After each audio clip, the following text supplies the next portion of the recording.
នេះគឺជាការប្រើប្រាស់ skin care ប្រចាំថ្ងៃរបស់នាងខ្ញុំជាមុនដំបូងនាងខ្ញុំត្រូវលាងមុខជាមួយ foam ឲ្យស្អាតជាមុនសិនបន្តមកទៀតនាងខ្ញុំជ្រើសរើសយកទឹក toner នេះដែលនាងខ្ញុំប្រើ brand Medicube Triple Collagen ដែលវាមានតួនាទីជួយសម្អាតផ្ទៃមុខរបស់យើងឲ្យបានស្អាតពីការកកស្ទះរបស់ធូលីដែលបង្កឲ្យកើតមុនឬក៏មុនខ្សាច់នឹងបងប្អូនយើងបើកគម្របមកហើយយើងចាក់នៅលើសម្លៃ4ទៅ5ដំណក់បន្តមកទៀតគឺយើងត្រូវធ្វើការជូតថ្នមទៅលើផ្ទៃមុខរបស់យើងបងប្អូនគឺយើងជូតអញ្ចឹងមកជូតថ្នមអញ្ចឹងមកហើយកុំប្រើដៃខ្លាំងពេកបងប្អូនយើងត្រូវជូតថ្នមដោយសារកាលណាតែយើងប្រើដៃធ្ងន់ពេកធ្វើឲ្យស្បែកមុខរបស់យើងនឹងឆាប់ជ្រួញបងប្អូនយើងជូតឲ្យសព្វពេញផ្ទៃមុខអញ្ចឹងមកនៅពេលដែលយើងប្រើ toner រួចគឺបន្តមកទៀតគឺយើងត្រូវប្រើសេរ៉ូមដែលសេរ៉ូមមានតួនាទីផ្ដល់សំណើមជួយចិញ្ចឹមស្បែកមុខហើយធ្វើឲ្យយើងក្មេងជាងវ័យដែលសេរ៉ូមក៏នាងខ្ញុំប្រើ brand ដូចគ្នាដែរ Medicube Triple Collagen ជាមុនដំបូងគឺយើងត្រូវច្របាច់សេរ៉ូមមកដាក់នៅលើដៃមួយដំណក់ចេះមកហើយយើងយកមកដាក់ចេះមកដាក់លើផ្ទៃមុខរបស់យើងដាក់នៅលើផ្ទៃមុខរបស់យើងអញ្ចឹងមក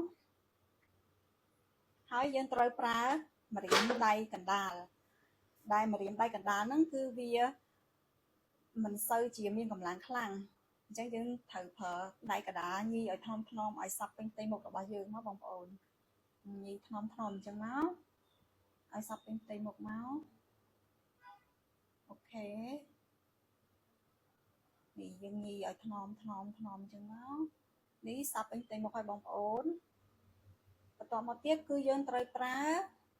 គ្រីមម្ដងដែលគ្រីមក៏នាងខ្ញុំជ្រើសរើសយក brand ដូចគ្នាដែរគឺឈុតជាមួយគ្នាតែម្ដង Medicube Triple Collagen ដោយសារតែវ័យរបស់នាងខ្ញុំគឺច្រើនហើយ40ជាងហើយអញ្ចឹងនាងខ្ញុំត្រូវតែប្រើ collagen ពីព្រោះ collagen វាជួយបន្តឹងស្បែកមុខរបស់យើងឲ្យមើលទៅក្មេងជាងវ័យចិញ្ចឹមស្បែកមុខរបស់យើងធ្វើឲ្យក្មេងជាងវ័យអញ្ចឹងណាបងប្អូនគឺយើងធ្វើការដាក់គ្រីមជាងមកហើយយើងប្រើដៃចង្អុលដដែលដើម្បីញីវាឲ្យសព្វពេញផ្ទៃមុខរបស់យើងញីចឹងណាបងប្អូនកុំញីខ្លាំងពេកញីថ្នមសំខាន់ឲ្យសព្វពេញផ្ទៃមុខទៅវាចិញ្ចឹមបានសព្វចឹងណាបងប្អូននេះនៅពេលដែលយើងប្រើគ្រីមរួចហើយគឺដំណាក់កាលចុងក្រោយគឺយើងត្រូវប្រើលេការពារកម្ដៅថ្ងៃដែលនាងខ្ញុំជ្រើសរើសយក brand នេះគឺលេការពារកម្ដៅថ្ងៃនេះវានៅពេលដែលយើងលាបចូលស្បែកហើយវាអត់ធ្វើឲ្យស្បែកយើងសវាលាបចូលទៅអស់តែម្ដងញីចូលទៅអស់តែម្ដងបងប្អូនហើយលេការពារកម្ដៅថ្ងៃនេះគឺវាមានសារៈសំខាន់ខ្លាំងណាស់បងប្អូនដោយសារតែប្រទេសរបស់យើងក្តៅដូច្នេះយើងត្រូវតែប្រើឲ្យបានជាប់និងទៀងទាត់ទាំងអស់គ្នាដើម្បីការពារកុំឲ្យមានស្នាមអាចរុយជាំហើយនិងស្បែកជ្រីវជ្រួញកើតឡើងបងប្អូន